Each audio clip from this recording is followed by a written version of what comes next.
अब फॉर्मल्डिहाइड क्या है भाई, तो इसके एक हाइड्रोजन कम हो जाते हैं, ये होता है संरचना।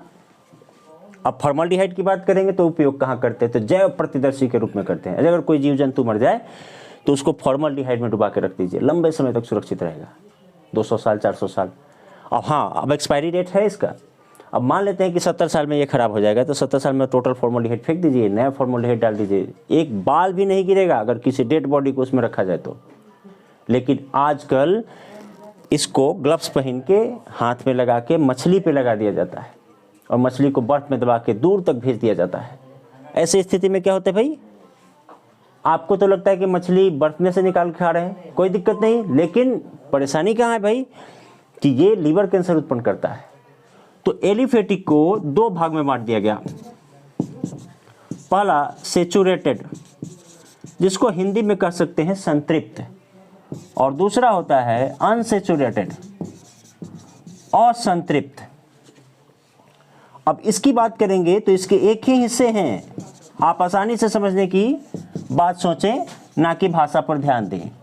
एल्केन, और इसका है एल्कीन, और इसका है एल्काइन। ठीक, अब एल्केन किसको बोलेंगे, जिसमें केवल सिंगल बॉन्ड हो। सिंगल बॉन्ड कहाँ हो, कार्बन कार्बन के बीच हो। एल्कीन किसको बोलेंगे, जिसमें डबल बॉन्ड हो। कहाँ डबल बॉन्ड हो भाई, कार्बन कार्बन के बीच हो। एल्काइन किसे बोलेंगे, जिसमें ट्रिपल बॉन्ड हो। कहाँ, कार्बन कार्बन के बीच। Alkene, alkenes, alkynes. अब इसके सूत्र की बात करेंगे तो इसका सूत्र होता है CnH2n+2, इसका होता है CnH2n, और इसका होता है CnH2n-2। कार्बनिक यौगिक के नोमेनक्लेचर को हम लोग आज पढ़ेंगे। नोमेनक्लेचर मैट्रिकुलेशन से ही पढ़ा जाता है, लेकिन उसमें क्या है कि रूल रेगुलेशन थोड़ा कम जानकारी लिया जाता है, थोड़ा कम पढ़ना है, मामूली कुछ कंपाउंड्स का नाम पढ़ लेना है, ज़्यादा रूल को डीपली नहीं पढ़ना है। 11th में जाएंगे तो थोड़ा सा भास्ट मिलेगा, 12 में जाएंगे थोड़ा और भास्ट मिलेगा। हर तरह के कंपाउंड्स हैं जिनका नामकरण करना है। तो सबसे बड़ा सवाल कि कार्बन के यौगिक का नामकरण करें क्यों। तो जब पहले की बात करें तो कार्बनिक यौगिक, जैसे कि वैद्य जी थे तो पेड़ पौधे और जड़ी बूटियों से इलाज करते थे, तो उसमें पहले देखा गया कि इसमें है क्या, तो पता चला कि इसमें कार्बनिक यौगिक है।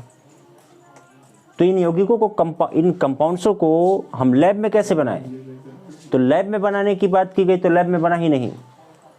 तो अंततः बर्जिलियस ने कहा कि जीवन शक्ति का सिद्धांत दे दिया कि कार्बनिक यौगिक को लैब में नहीं बना सकते हैं, पेड़ पौधे और जीव जंतुओं से प्राप्त कर सकते हैं। लेकिन बाद में बहुत मेहनत के बाद वोहलर ने सबसे पहले कार्बनिक यौगिक यूरिया बनाया, और तब से कार्बनिक यौगिक बनने लगे। लेकिन अब कार्बनिक यौगिक हैं कहाँ, तो मैन्युफैक्चरिंग की बात करें अगर, तो वोहलर ने, एक सेकेंड, वोहलर ने सबसे पहले यूरिया का निर्माण किया, जिसका सूत्र होता है NH2CO, जिसको हम लोग ऐसे भी लिख सकते हैं, लेकिन इसके स्ट्रक्चर को ध्यान में रखते हुए अगर बनाया जाए तो ऐसे बनाया जाता है।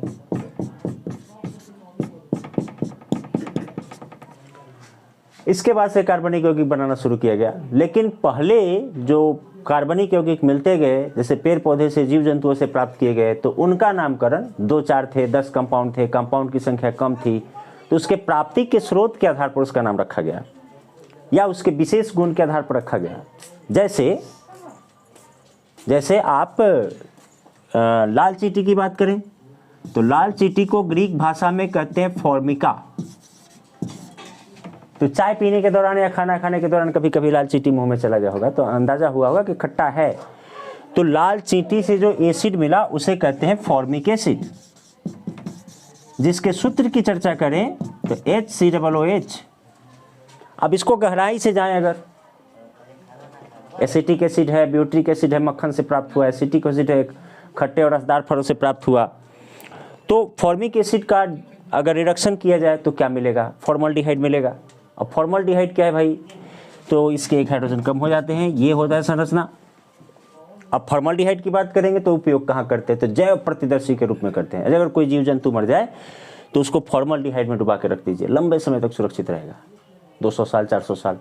अब हाँ, अब एक्सपायरी डेट है इसका। अब मान लेते हैं कि 70 साल में ये खराब हो जाएगा, तो 70 साल में टोटल फॉर्मोल्डिहाइड फेंक दीजिए, नया फॉर्मोल्डिहाइड डाल दीजिए, एक बाल भी नहीं गिरेगा अगर किसी डेड बॉडी को उसमें रखा जाए तो। लेकिन आजकल इसको ग्लव्स पहन के हाथ में लगा के मछली पे लगा दिया जाता है और मछली को बर्फ में दबा के दूर तक भेज दिया जाता है। ऐसी स्थिति में क्या होता है भाई, आपको तो लगता है कि मछली बर्फ में से निकाल के खा रहे हैं, कोई दिक्कत नहीं, लेकिन परेशानी कहाँ है भाई कि ये लीवर कैंसर उत्पन्न करता है। तो इसका चले डिटेल, पहले नोमेनक्लेचर की बात करते हैं। तो हम जैसे ही किसी एक कार्बन का सबसे बड़ा सवाल कि कार्बन इतना यौगिक बनाता क्यों है, तो कार्बन का परमाणु संख्या 6 होता है।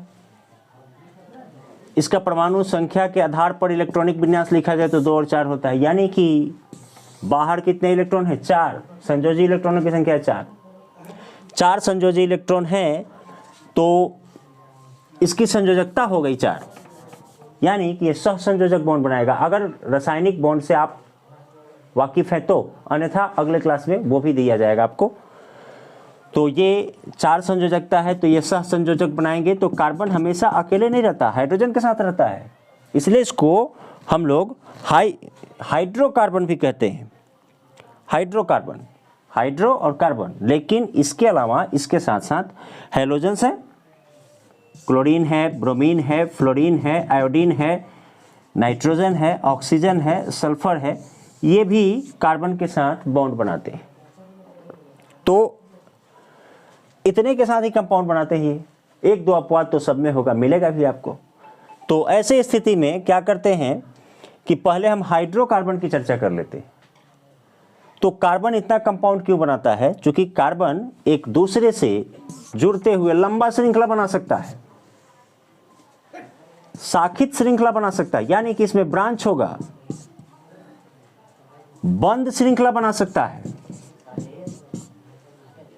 ये अद्भुत गुण कार्बन में पाया जाता है। सहसंयोजक बॉन्ड बनाने के कारण, आकार छोटा होने के कारण, डी कक्षक नहीं होने के कारण, इलेक्ट्रॉन नेगेटिविटी के आधार पे, तो इस तरह के कंपाउंड कार्बन बनाते हैं। तो कार्बन के कंपाउंड की संख्या बढ़ जाती है।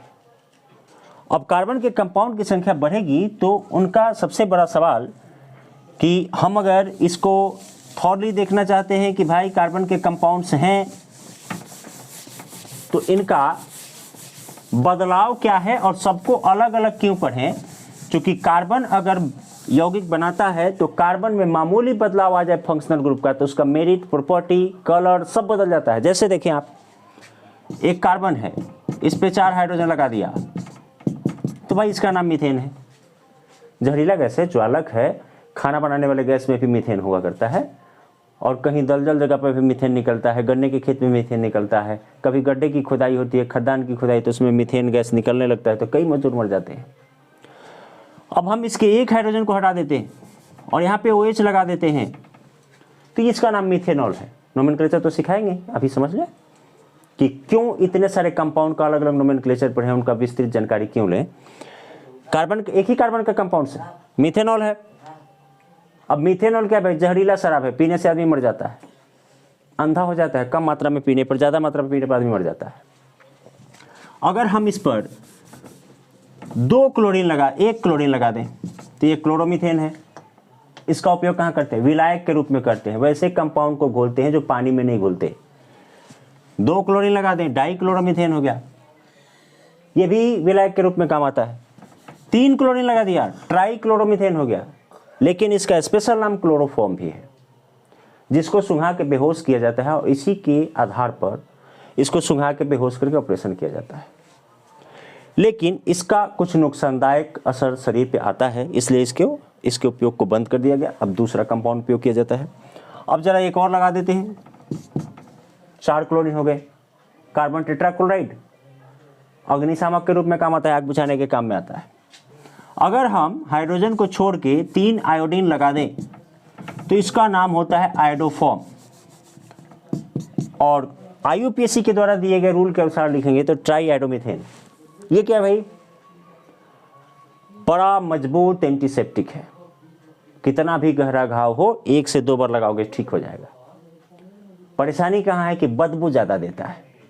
तो इसके बदबू को कम करने के लिए और बदबू देने के कारण नहीं उपयोग करने के कारण अब आयोडीन के दूसरे प्रतिस्थापी कंपाउंड का उपयोग किया जाता है। खैर, आप जान गए कि किस तरह से कार्बन का वाइड रेंज है। अब कहिएगा कार्बनिक यौगिक कहाँ है, तो जितने सिंथेटिक कपड़े पहनते हैं हम लोग कार्बनिक यौगिक के बने हुए हैं। एक दवा दुकान में प्रवेश करेंगे तो 70 से 90% दवाइयाँ कार्बनिक यौगिक है, जो नुकसान नहीं करती लेकिन हमारे जीवन की लंबाई को बढ़ाती है, हमें स्वस्थ रखती है, रंगीन जीवन देती है। हर रंग बिरंगा चीज कार्बनिक यौगिक होता है। अपवाद सब में है तो एक दो अलग हो सकते हैं, ये अलग बात है। तो खैर, अब देखिए हाइड्रोकार्बन को अध्ययन में सुविधा के लिए बांटना शुरू करते हैं कि कैसे बांटा जाए, डिस्ट्रीब्यूट किया जाए। तो IUPAC international union of pure and applied chemistry, IUPAC एक संगोष्ठी आयोजित की गई थी जिसमें भारत के नहीं पूरे विश्व के हर कोने से रसायन के विद्वान लोग आए हुए थे। उन लोगों ने एक नियमावली निर्धारित किया, जिस नियमावली के आधार पर किसी कार्बनिक यौगिक का नाम रखा जाए और वो पूरे वर्ल्ड में उसी नाम से जाना जाए, ताकि विद्यार्थियों को पढ़ने में सुविधा हो और अध्ययन करने वालों को भी दिक्कत ना हो। IUPAC की बात की थी मैंने, इसका मतलब है international union of pure and applied chemistry.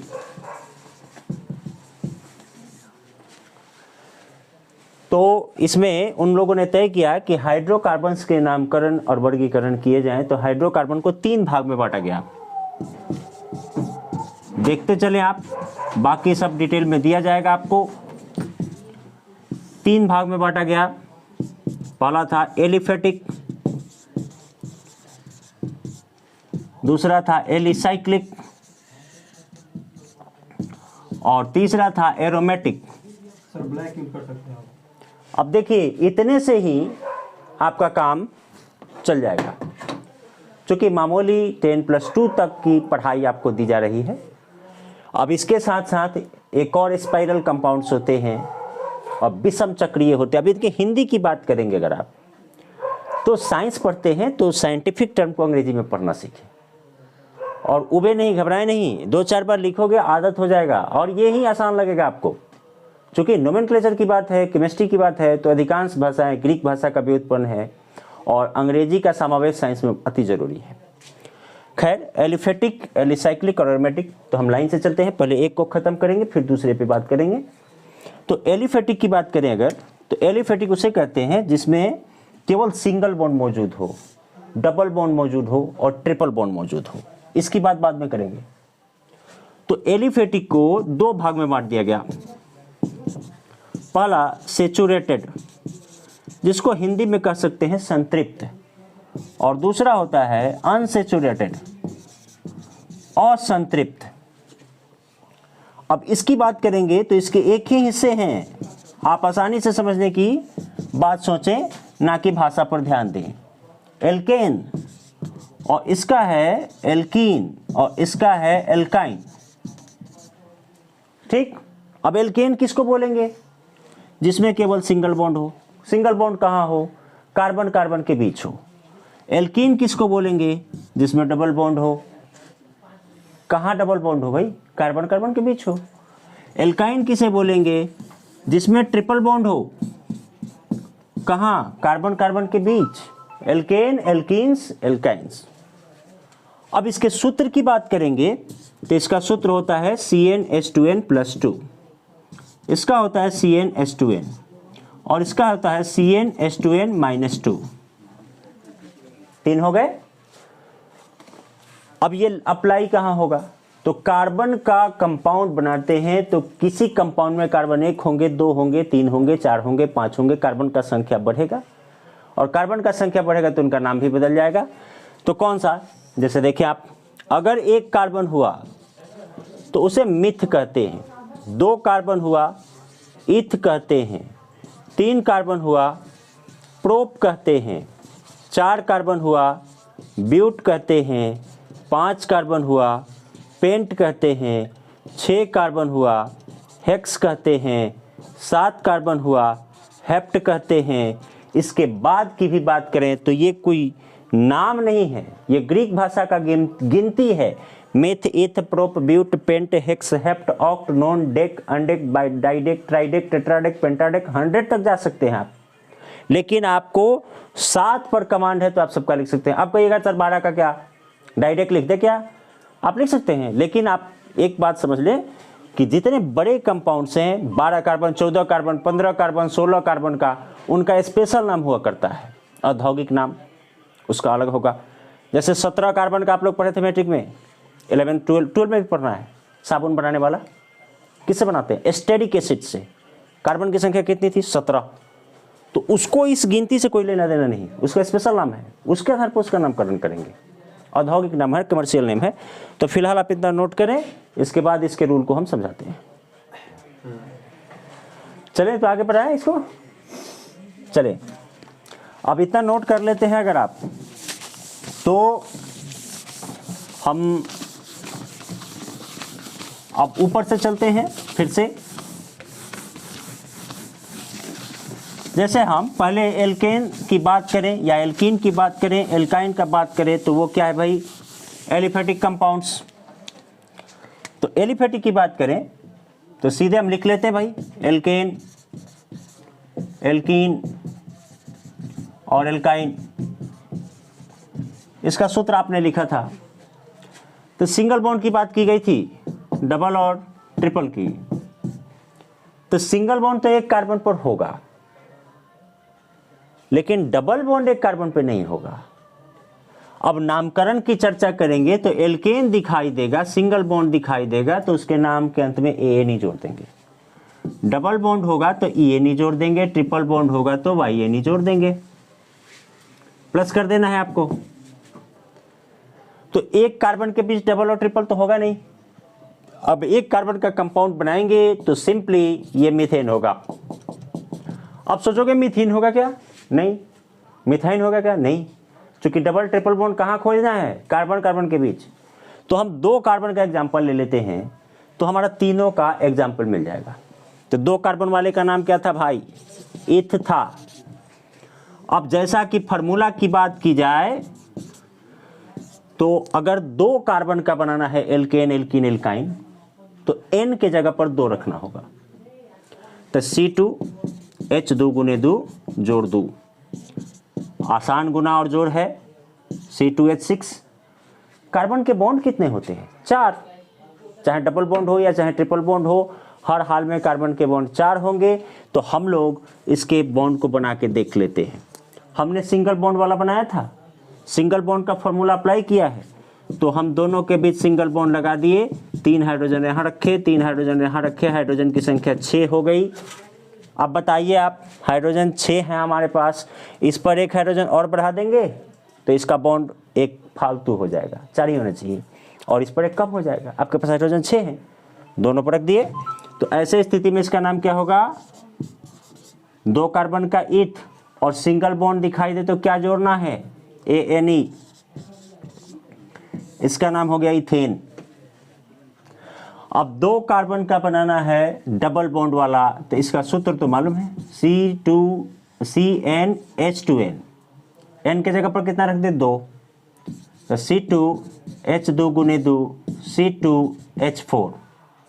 क्या है भाई, अब बना के देख लेते हैं। डबल बॉन्ड का फॉर्मूला लगाए थे तो दोनों कार्बन को डबल बॉन्ड से जोड़ देते हैं। 2 हाइड्रोजन यहाँ रखा, इस कार्बन का 4 बॉन्ड हो गया, 2 हाइड्रोजन यहाँ रखा, इसका भी 4 हो गया। ये जरूरी नहीं कि आप ऐसे ही हाइड्रोजन रखें, हाइड्रोजन को नीचे भी रख सकते हैं। कार्बन का बॉन्ड 4 ही होना चाहिए और हाइड्रोजन की संख्या भी बराबर होनी चाहिए। तो 2 कार्बन का आप गिनती के अनुसार लिख दिए इथ, लेकिन आपको डबल बॉन्ड दिखाई दे रहा है। डबल बॉन्ड का फॉर्मूला आप ऑलरेडी लगा चुके हैं, तो इसके नाम के अंत में ENE जोड़ दिया जाएगा, इथीन। ट्रिपल बॉन्ड की बात करेंगे तो CnH2n-2, तो C2H2 गुने 2 -2 C2H2। तो दोनों कार्बन के बीच ट्रिपल बॉन्ड, 1 हाइड्रोजन इधर 1 हाइड्रोजन इधर, आप हाइड्रोजन को ऊपर लिख सकते हैं। फार्मूला में 2 बैठाना आसान चीज़ है। n के जगह पर 2 लेना है, क्योंकि मेरा इरादा था कि मैं 2 कार्बन का एल्काइंस बनाऊं, तो 2 कार्बन का एल्केन कौन सा? इथाइन। 2 कार्बन का गिनती इथ होता है और ऊपर से जोड़ दिया मैंने YNE। क्यों जोड़ा? क्योंकि ट्रिपल बॉन्ड था। रूल कहता है कि ट्रिपल बॉन्ड के साथ YNE जोड़ना है, तो जोड़ा गया। अब बाय द वे हम अगर फार्मूला भूल जाएं, पहले इतना नोट कर ले तो फिर ऊपर से चलते हैं। थोड़ा देर आप रोक लेंगे, वीडियो को देख लेंगे, परेशानी होगा तो उसको भी क्लियर किया जाएगा। इतना बना सकते हैं। चले आगे, बैठाते हैं इसको। अब देखो बाबू, फॉर्मेट के आधार पे इसमें अगर हम CnH2n+2 का फॉर्मूला लगाते हैं, यानी कि इसमें हाइड्रोजन की संख्या, एक सूत्र याद रखो, CnH2n+2, इसमें जितने हाइड्रोजन होंगे उससे 2 हाइड्रोजन इसमें कम होगा और 2 हाइड्रोजन और कम हो जाएगा इसमें। अब इसको अगर देखा जाए तो हम सोच लेते हैं कि हमें 3 कार्बन का बनाना है। क्या बनाना है? Alkane, alkene, alkyne. उसका नाम और संरचना क्या होगा? तो हमें फार्मूला को छोड़ दीजिए आप। 3 कार्बन की गिनती प्रूफ होती है। एल्केन कौन होगा? एल्केन वह होगा जिसके बीच सिंगल बॉन्ड होगा। कहाँ? कार्बन कार्बन के बीच। तो हम 3 कार्बन खींच लेते हैं, तीनों के बीच सिंगल बॉन्ड लगा दिए। दोनों के बीच सिंगल बॉन्ड है, डबल नहीं है, यानी कि मेरा इरादा है एल्केन बनाने का। अब हमें गिन के हाइड्रोजन भर देना है। इसके कितने बॉन्ड? प्रत्येक कार्बन के 4 बॉन्ड होने चाहिए। तो इसका देखिए 1 बॉन्ड हो चुका है, 1 हाइड्रोजन यहाँ, 1 हाइड्रोजन यहाँ, 1 हाइड्रोजन यहाँ, इसके 4 बॉन्ड हो गए। बीच वाले कार्बन पर ध्यान दीजिए, 2 बॉन्ड इसके ऑलरेडी हैं, 1 हाइड्रोजन ऊपर, 1 हाइड्रोजन नीचे, इसका भी हो गया 4 बॉन्ड हो गया। ये बीच का जो बॉन्ड होता है ना, दोनों कार्बन के लिए लागू होता है। ये बॉन्ड है तो केवल इसका नहीं है, इसका भी है। तो इस पे भी 3 हाइड्रोजन रख दिए, इसके भी 4 पूरे हो गए, सबके 4 बॉन्ड पूरे। कार्बन की संख्या कितनी है? 3 वाले को क्या बोलते हैं? प्रोप। और सिंगल बॉन्ड में क्या जोड़ते हैं? ANE, प्रोपेन बन गया। अब ये प्रोपेन बना, अगर 3 कार्बन का डबल बॉन्ड वाला हुआ तो उसका नाम क्या होगा? प्रोप, और उसमें क्या जोड़ेंगे? ENE, propene. लेकिन उसका संरचना क्या होगा? अब इसको गिन के भी लिख सकते हो। देखो कार्बन कितने हैं? 3। हाइड्रोजन कितना है? 3 3 6 और 2 8। ये अणुसूत्र हो गया, ये संरचना सूत्र हो गया। अब इसकी बात करेंगे डबल बॉन्ड का, तो प्रोपीन तो होगा ही। कैसे होगा? 3 कार्बन ले लेते हैं, एक जगह डबल बॉन्ड लगा लेते हैं। कितने हो गए भाई? इस कार्बन के कितने बॉन्ड हो गए? 2। इस पर 2 हाइड्रोजन रखेंगे तो इसका 4 बॉन्ड हो गया। इस कार्बन के कितने बॉन्ड हो चुके हैं? 3। 1 हाइड्रोजन रखा आपने, इसका 4 हो गया। ये जरूरी नहीं कि आप ऊपर ही रखें, इसको नीचे भी रख सकते हैं, लेकिन गिनती हमेशा 4 होना चाहिए। अब नीचे हाइड्रोजन नहीं रख सकते हो अब, क्योंकि कार्बन के बॉन्ड बढ़ के 5 हो जाएंगे। फिर यहाँ 3 लगा देते हैं। कार्बन कितने भाई? 3। हाइड्रोजन कितना है? 6। 3 कार्बन का गिनती क्या होता है? प्रोप। और डबल बॉन्ड के लिए क्या जोड़ते हैं? इन। नाम हो गया प्रोपीन। अब आप बताइए कि यहाँ कितने हाइड्रोजन है? 8। यहाँ कितने हो गए? 6। 2 हाइड्रोजन कम हो गया। आगे चलते हैं। 3 कार्बन ले लिए। अब ये मत सोचिएगा कि इधर ही बॉन्ड लगाना है, आप इधर भी लगा सकते हैं। ट्रिपल बॉन्ड लग तो गया। अब बताइए इस कार्बन के कितने बॉन्ड है? 1। इस पर रखा 3, कितने हो गए? इसके 4 हो गए।